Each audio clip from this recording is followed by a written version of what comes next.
Blaney's career is just taking a trajectory towards just devastation. His career was peaked about 2020, maybe a little bit in 2021, but ever since then, he's like following a career trajectory of like a Ryan Newman or a Greg Biffle or a Casey Kane. I mean, just comes out, has all this speed early on, and then just as his career gets on and on, it just starts just going downhill.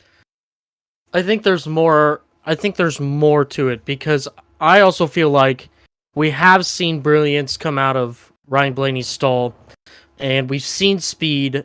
We've seen what he can do behind that car, but yet we also have this 22 car who's has previous championship with Penske, who Penske can depend on to go out and win a championship.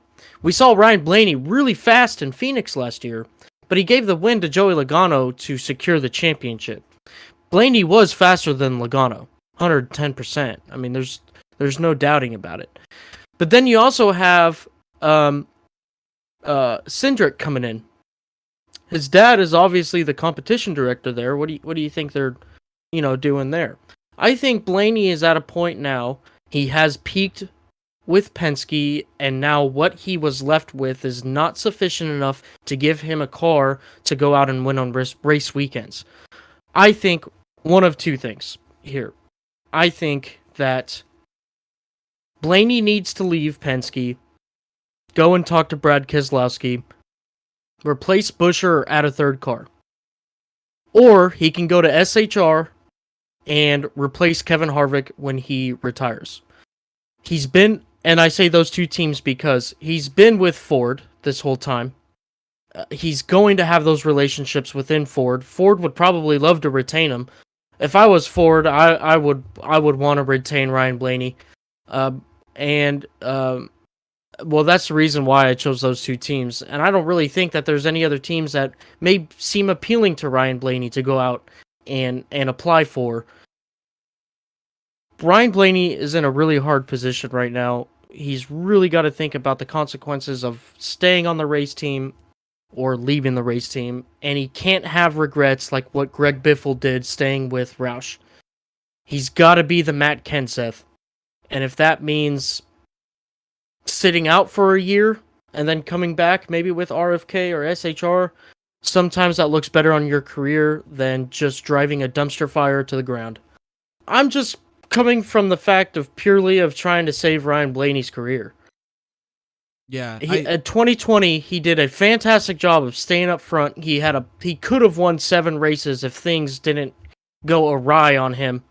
2020 and then 2021, dismal. 2022, dismal. 2023, I mean, we're looking at a dismal year again, while the 22 is up here leading races. Why is that? I think it's all crew chief. I mean, I don't know. It kind of just gradually is getting worse for Blaney, and like there's just no weeks.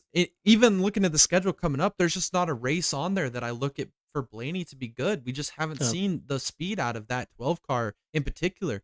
Logano's up there in points, but I mean that should be a host of things. It's baffling me on what's going on with Blaney. And I mean, you make great suggestions of staying in the Ford camp, but my thought goes maybe just get out of the Ford camp. I mean, if you stay with Ford, we've seen what Ford's done with all their teams, and they're just going down and down and down. If you jump over to an SHR, what says you're not going to run worse? So I'm thinking maybe just talk to Gibbs, and maybe you can jump in the 19 car when Truex is gone. They're going to be looking for a driver, and I think maybe it's just time that he parts way with Ford. Kenseth did it. Edwards did it. I mean, maybe it's time to find a Toyota team to make your home.